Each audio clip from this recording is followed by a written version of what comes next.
जय हिंद। आप सभी का युवराज क्लासेस में हार्दिक अभिनंदन है। आज के इस भाग में हम लोग जो है सल्तनत काल के प्रमुख विभागों को देखेंगे और उनसे संबंधित पद के बारे में चर्चा करेंगे कि कौन सा पद किस विभाग से संबंधित है। तो बिना देर करते हुए शुरू करते हैं। देखिए, पहली बात यहीं से शुरू हो जाता है। एक तरफ पद है और एक तरफ जो है उससे संबंधित विभाग है। पहली बात जो है हम लोग सल्तनत काल का ही देख रहे हैं, शासन व्यवस्था प्रणाली, ठीक है। शासन व्यवस्था प्रणाली के अंतर्गत शासन का जो मुखिया होता है वहाँ वो सुल्तान होता था और सुल्तान के अंडर में ही सारी व्यवस्थाएं देखी जाती है और एक मंत्री परिषद जैसे इस समय होता है ऐसे उस समय भी एक मंत्री परिषद हुआ करता था। उस मंत्री परिषद को मजलिस ए खलवत के नाम से जाना जाता था। मजलिस ए खलवत नाम के नाम से प्रसिद्ध था कौन? मंत्री परिषद, ठीक ना। एक बार फिर से, मजलिस ए खलवत ये मंत्री परिषद हुआ करता था सल्तनत काल में। और उस सल्तनत काल में जो मंत्री परिषद का मुखिया होता था वह सुल्तान होता था। कुछ और भी विभाग थे, उन विभागों से संबंधित प्रश्न बन सकते हैं। तो देखते हैं, जैसे वजीर जो है, वजीर जो एक पद हुआ करता था वह राजस्व विभाग का प्रमुख पद होता था, जो राजस्व प्रणाली के अंतर्गत सारा का सारा नियंत्रण अपने देखरेख में रखता था। अब दूसरी बात करते हैं। दूसरी, मुशर्रिफ ए मुमालिक एक जो है पद हुआ करता था और यह पद जो होता है आय व्यय का जो लेखा जोखा होता था उससे संबंधित था। जैसे इस समय महानियंत्रक लेखा जो होता है वो काम उस समय मुशर्रिफ ए मुमालिक के अंतर्गत होता था, ठीक है, जो आय व्यय का लेखा जोखा करता था। अब दूसरा जो है एक पद है वह है मजमुआदर। मजमुआदर यानी मजमुआदर जो है एक पद होता था और वह पद किस विभाग से संबंधित था?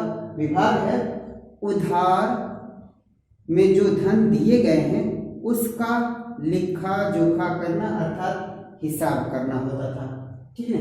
एक और पद होता था खजीन पद होता था जो कोषाध्यक्ष विभाग से संबंधित था। वही खजीन जो चलकर खजांची के नाम से जानते हैं कि वही जैसे बैंकों में क्या होते हैं खजांची अर्थात कैशियर, ऐसे ही वो कोषाध्यक्ष होता था खजीन के नाम से। नेक्स्ट पद की बात करते हैं तो आरिज ए मुमालिक होता था। आरिज ए मुमालिक ये वही आरिज ए मुमालिक पद है जो दीवाने अर्च अर्थात सैन्य विभाग से संबंधित जो प्रमुख अधिकारी होता था वह आरिज ए मुमालिक कहलाता था। तो अभी दीवाने अर्च जो है वह बलबन के शासन काल में ज़्यादा प्रचलित था। तो अब दूसरा पद यहाँ पर जो देखते हैं तो सद्र उस सुदूर एक पद हुआ करता था। सद्र उस सुदूर इसमें क्या है?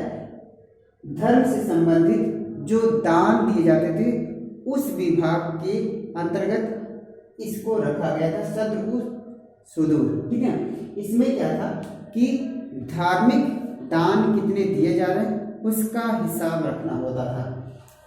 नेक्स्ट बात करते हैं तो काजी उल कजात। काजी उल कजात एक विभाग था और इस विभाग के एक पद हुआ करता था काजी उल कजात और यह पद जो होता है वह न्याय विभाग से संबंधित था और न्याय का सर्वोच्च अधिकारी होता था।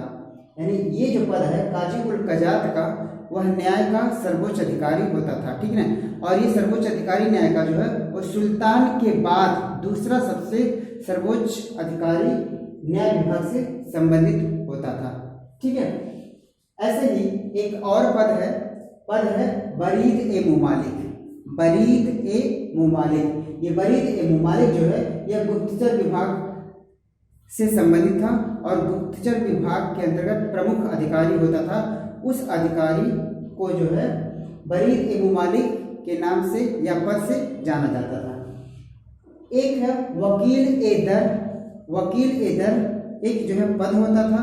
यह पद जो है सुल्तान के देखभाल से संबंधित विभाग था, अर्थात सुल्तान का व्यक्तिगत देख रेख किस हिसाब से करना है वो चीज़ें जो है जिम्मेदारी वकील ए दर पद को होता था, जो कि सुल्तान के देखभाल से संबंधित विभाग है। अब बात करते हैं दीवाने खैरात। दीवाने खैरात यह हुआ स्पेशली जो है दान विभाग से संबंधित था।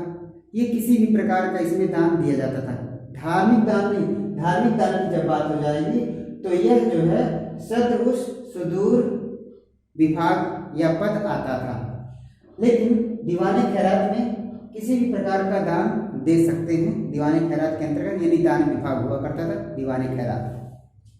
दीवाने बंदगान की बात करते हैं तो दीवाने बंदगान जो है यह दास विभाग से संबंधित था, यानी जो गुलाम हुआ करते थे उनका देख रेख कैसे चल रहा है उनकी व्यवस्था करना जो है दीवाने बंदगान के अंतर्गत आता था। ठीक है।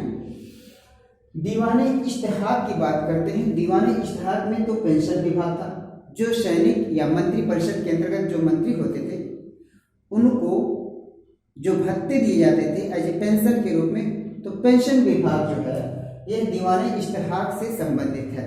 ठीक है ना। चलते हैं, कुछ और भी विभाग है उस पर चर्चा करते हैं। जैसे बार एक खास। बार एक खास एक विभाग था और इस बार एक खास में जो है अमीर लोग, साथ ही साथ उच्च अधिकारी लोग, इसके साथ साथ सुल्तान जो है एक विशेष जगहों पर आपस में बैठकर राय मशवरा हुआ करते थे। जैसे प्राचीन समय में एक दरबार हुआ करता था, दरबार लगा करता था, तो दरबार में उच्च अधिकारी, उच्च लोग जो है आते थे सुल्तान के साथ या राजा महाराजा के साथ क्या करते थे, विचार विमर्श करते थे। तो यह जो विभाग है कुछ ऐसे ही संबंधित है, जो सुल्तान जो है अन्य अधिकारियों को, अन्य पदाधिकारियों को और उच्च लोगों को, अमीर वर्ग को जो है बुलाता था एक विशेष महल में और वहाँ पर विचार विमर्श करता था। ऐसे ही बार एक आजम है, तो बार एक आजम भी एक ऐसी ही व्यवस्था है जिसके अंतर्गत जो होता है बार ए आजम, इसके अंतर्गत जो है जो सुल्तान होता था वह सुल्तान जो है स्पेशली सुल्तान का राजस्व विभाग होता था। उसके अंदर जो है सुल्तान अपने कार्य, जो कार्यालय की लेखा जोखा स्थिति होती थी, तो उसको अपने नियंत्रण में रखकर जो है हम कह सकते हैं सुल्तान का एक तरह से कार्यालय हुआ करता था या राजस्व विभाग होता था। कौन? बार ए आजम एक जगह, एक ऑफिस था, एक तरह से जैसे कार्यालय होता, ठीक उसी प्रकार से उस समय सुल्तान का जो है एक राजस्व प्रणाली व्यवस्था था और उसका एक विशेष जगह होता था। बात करते हैं दीवान ए कोही। तो यह मोहम्मद बिन तुगलक के शासनकाल में एक विभाग की स्थापना हुई थी और यह कृषि विभाग से संबंधित था, दीवान ए कोही। ऐसे सल्तनत काल के अंतर्गत कुछ कर भी लगते थे, तो वो कर कौन से हैं? उश्र कर है, जो मुस्लिम से, स्पेशली मुस्लिम से भूमि कर के रूप में लिया जाता था। उश्र एक कर हुआ करता था। ऐसे ही खराज एक कर होता था जो गैर मुस्लिम से भूमि कर के रूप में लिया जाता था। जकात की बात करते हैं तो जकात एक धार्मिक कर है जो सिर्फ और सिर्फ मुसलमानों से लिया जाता था। ऐसे ही जजिया कर है जो गैर मुसलमान से लिया जाता था, यानी मुसलमान के अलावा सभी धर्म के लोग इस कर को देते थे जो एक धार्मिक कर था। ठीक है। और जजिया कर सबसे पहले भारत में मोहम्मद बिन कासिम जब भारत पर आक्रमण कर दिया था अरब के लोग, तो उसी समय भारत में प्रवेश हुआ था, जजिया कर की शुरुआत हुई थी।